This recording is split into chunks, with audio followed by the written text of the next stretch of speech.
I'm up in D.C. right now, and I spent some time over at the White House earlier today. Got to talk with Tom Homan, who is implementing Donald Trump's border policy, and certainly a news-breaking day in that arena. We talked a couple of hours ago this morning, just next door to the White House in the old executive office building. This is what it sounded like, and it started with this first question. For me, for Tom Homan, how would he assess the first 100 days of the work that they've been able to do so far, and how well has it gone?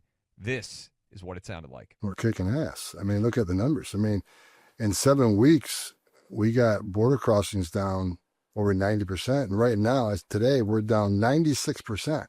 So based on the data, real data, we have the most secure border in the history of this nation today, which is a huge success.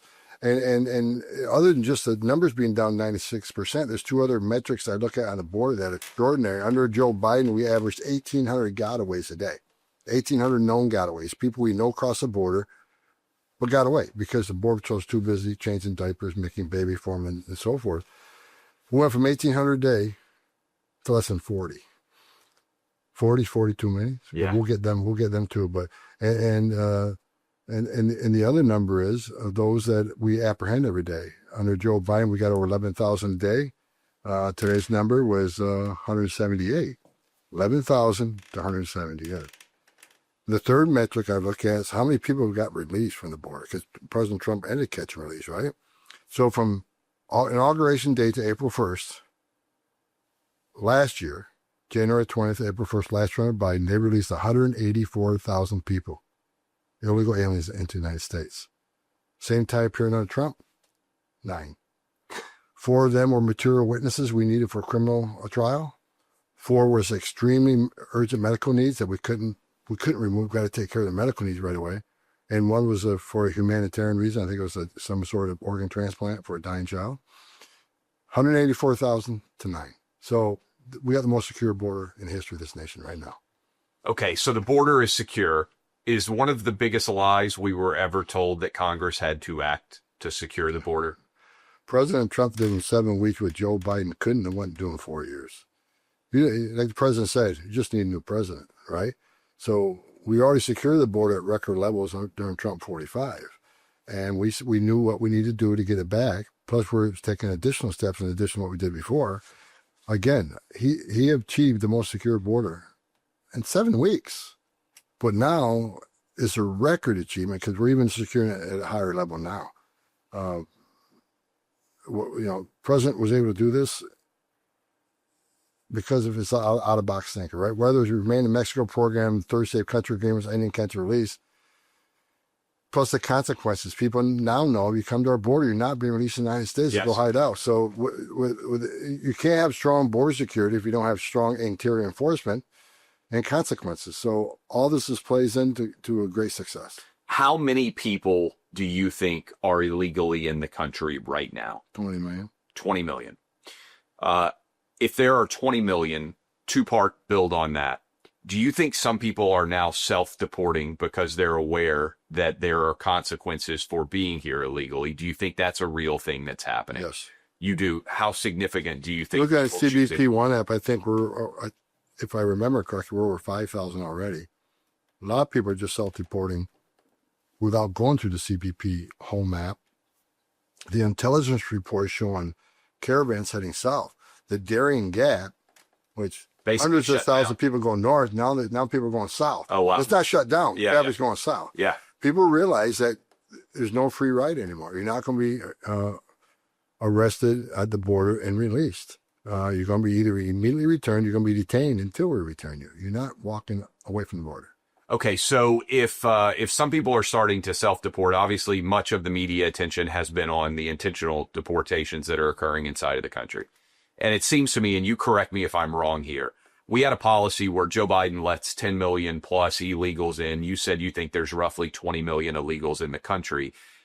At best case scenario rates right now, it would appear that we're deporting around 350,000 people on average a year. it seems like they have set up a policy where as many people illegally basically as possible can come in, and then they're trying to restrict clearly the ability to send those people back out by throwing everything in front, legal obstacles, everything else. Is that an accurate assessment? Absolutely. Big picture. Absolutely is. What they did, they played the long-term plan, right? They were playing the long game. And they were pretty smart about it. You bring 10.5 million people into the country. You release the vast majority into the country. And not in ICE detention, because they were placing ICE detention at $127 a night for a bed. They get a hearing within 35 days. Yeah. We know 9 out of 10 do not qualify for asylum. They get immediately removed. And 9 out of 10, that's the immigration court data from 10 years. So let's not put them in ICE detention because they'll get a hearing within 35 days and go home. Let's release them and put them in a hotel room at $500 a night, give them 3 meals a day, give them free medical care, give them work authorization within 90, 120 days. Exactly why they came here, not because of asylum, but to get a better life. I can understand that. Purposely overwhelm the system. So they backed the immigration court up on purpose. So now it's going to take 3, 5, 7 years. If you go through all the appeal process, it could be as high as 9 in like courts in New York City. They knew if they overwhelmed the system, these people couldn't be returned right away. And maybe by the time that 5 years rolls around, 7 years rolls around, they have a Democratic administration, all of a sudden, boom, amnesty across the board. Yes. So their long game is that's what they intend to do. It's not by accident, isn't incompetence, isn't, it's mismanagement. This is by design. So what we're doing now, we're trying to move people as quick as possible. But now you got radical judges and district court. You got a district court judge issues a national injunction. Yes. District. That's the word district, right? So that's why we're taking this to the Supreme Court. District court judge shouldn't put a nationwide injunction outside of his district. They're slowing between sanctuary cities, judges, radical judges, and the NGOs and people like AOC says she's going to educate people as to their constitutional rights. Don't open the door for ICE. Don't talk to ICE. You and I both know her end game is evading law enforcement. That's about to change real fast. I'm not going to talk about it right now, but in the next 2 weeks, you're going to see we're no longer going to accept that. You're going to open the door. Oh, we're going to prosecute you. We're done. So with all these things working against us, we still got we arrested 3 times more criminal aliens than Joe Biden did in an entire year. We're accomplished that in 2 months. So ICE is rocking and rolling, but we could do a lot more if we didn't have these radical judges putting a nationwide injunction on us. You are constantly having to answer the accusation that you're raiding schools, that you're raiding churches, that you're going after kids. It's not true. But what do you want people to hear directly from you on that accusation? Sensitive location policy said ICE couldn't make arrests in sensitive locations, churches, schools, hospitals, daycare centers, and all this other stuff. We were the only federal law enforcement agency in the nation who had such a policy. FBI don't have that policy. DEA don't have that policy. ATF don't have that policy. So we did away with the policy because we're sending a clear message. Significant public safety threats or national security threats have no sanctuary.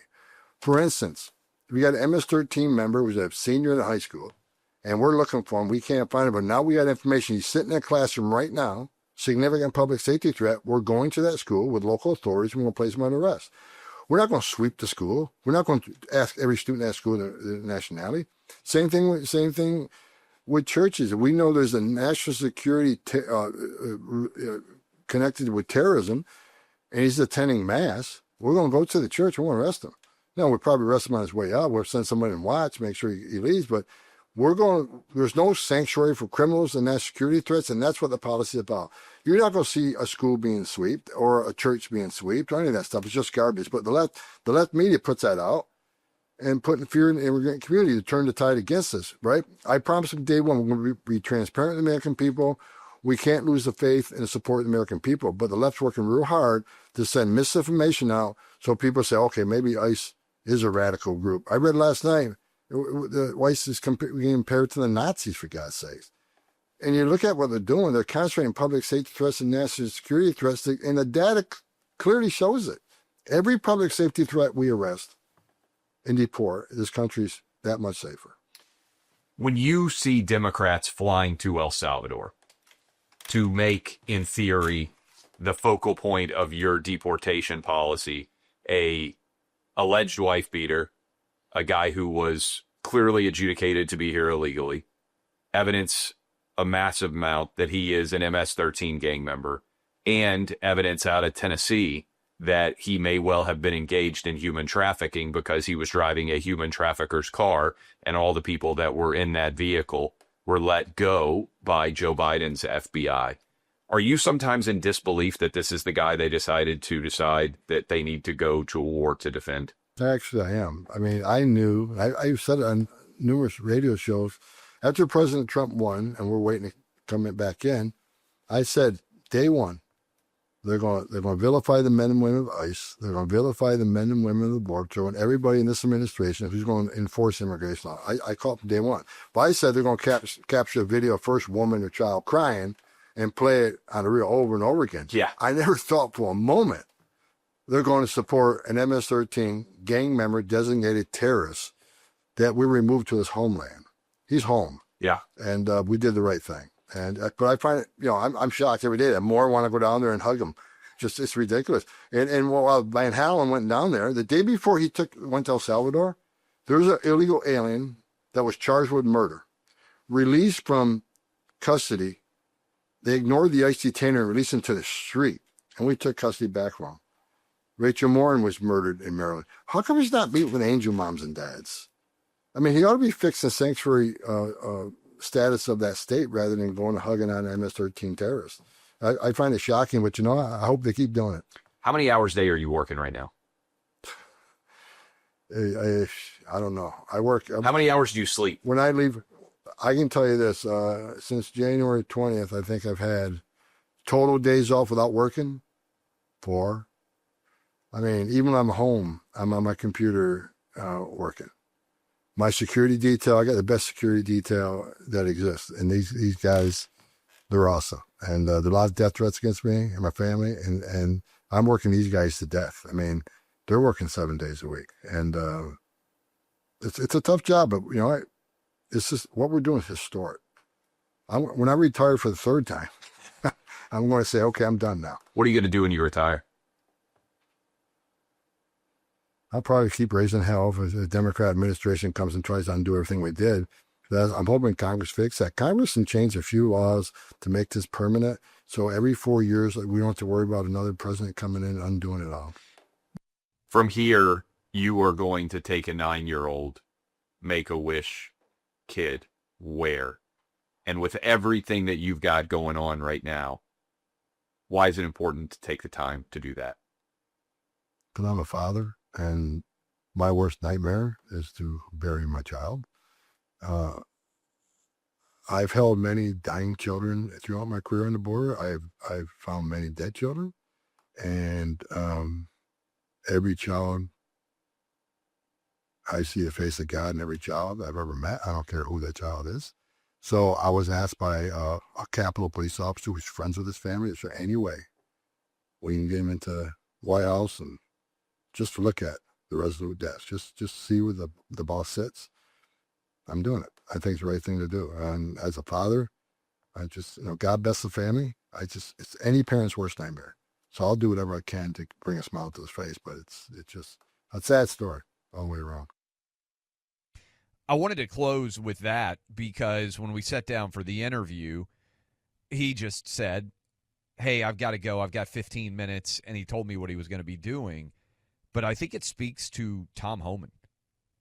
The guy is working almost every hour of every day to try to secure our nation's borders and to try to get bad guys out of this country. He's got a huge security detail because I bet second or third probably to Trump and Elon Musk, nobody is getting more personal threats against him and his family than Tom Homan is right now.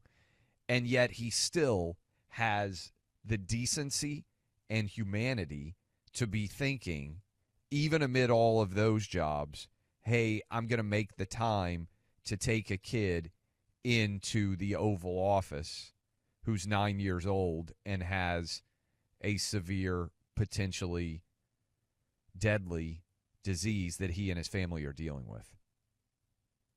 I mean, I just think it's almost impossible not to love this guy.